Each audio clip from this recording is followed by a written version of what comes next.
किरोड़ीलाल मीणा जो है वो यहाँ पहुंचे हुए हैं, उनसे बात करते हैं।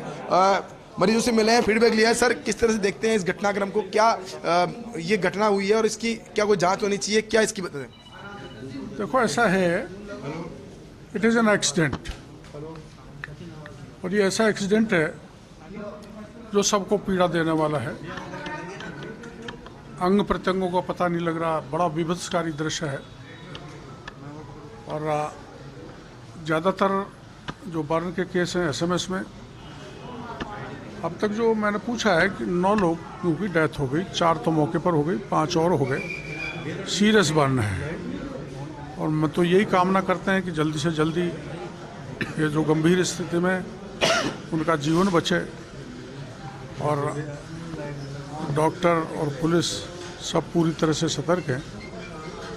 किंतु जो ऐसे हादसे हैं उनको टालने के लिए कोई विशेष योजना ट्रांसपोर्ट विभाग को बनानी चाहिए।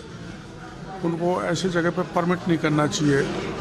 परमिट की तो इसे एक पर्टिकुलर टाइम होना चाहिए इस समय के, जब कम से कम ट्रैफिक हो, तब निकाला जाना चाहिए, ताकि ऐसी घटनाओं की पुनरावृत्ति नहीं हो। हाँ सर, ये जो घटना है, ये घटना अपने आप में एक नज़ीर बन जाएगी इस तरह की। आप बात करें अगर जयपुर शहर की, तो जयपुर शहर में इस तरह के तकरीबन 1 दर्जन से अधिक बम के गोले रखे हुए हैं जो गैस एजेंसियों की प्लांट्स हैं। कभी उनपे भी इस तरह घटनाक्रम हो सकता है। सरकार ने पहले भी इस पर संज्ञान लिया था, नोटिस भी दिए थे, लेकिन अभी तक वो गैस जो प्लांट है जो चलाया जा रहा है, इस पे आपने सही बात बताई है।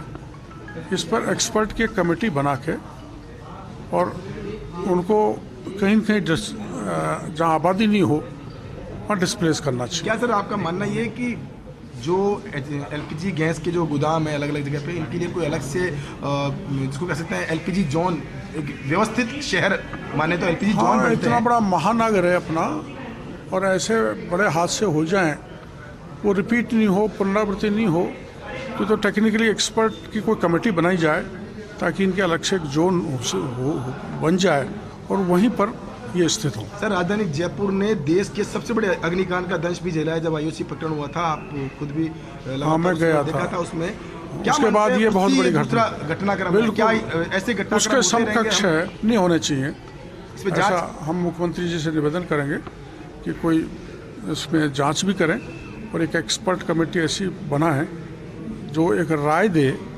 कि ये हादसे आगे नहीं हो। सर, एक अंतिम सवाल मेरा ये भी है कि केंद्र सरकार का विस्फोटक विभाग जो है वो एनओसी जारी करता है इन सभी प्रकरणों में, चाहे वो एलपीजी प्लांट की बात करें, चाहे वो गैस गोदाम की बात करें।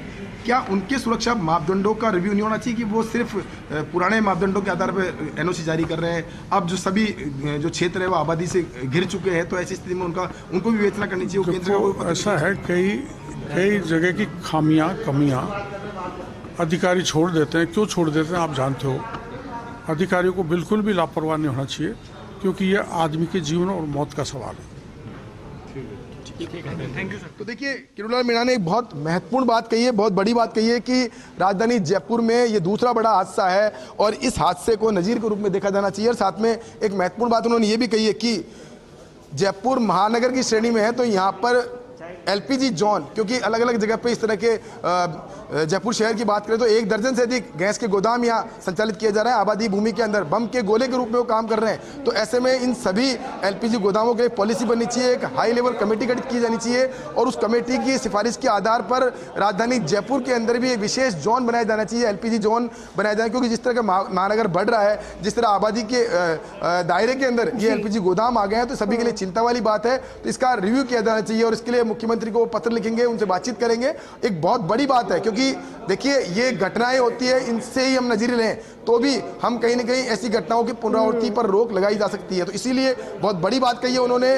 राजस्थान में खासतौर पर जो बड़े शहर है जयपुर के अंदर इस तरह की घटनाओं की विवेचना होनी चाहिए, इसके लिए हाई लेवल कमेटी गठित हो, और साथ में जो जयपुर शहर के अंदर जो आबादी से घिरे हुए जो गैस के गोदाम है उनकी शिफ्टिंग को लेकर के या फिर उनके सुरक्षा मापदंडों को लेकर कमेटी गठित हो, और उसकी सिफारिश के आधार पर सरकार को आगे एक बड़े कदम भी उठाने चाहिए। जी, आपने बिल्कुल ठीक कहा विकास, आगे भी आपसे चर्चा करते रहेंगे।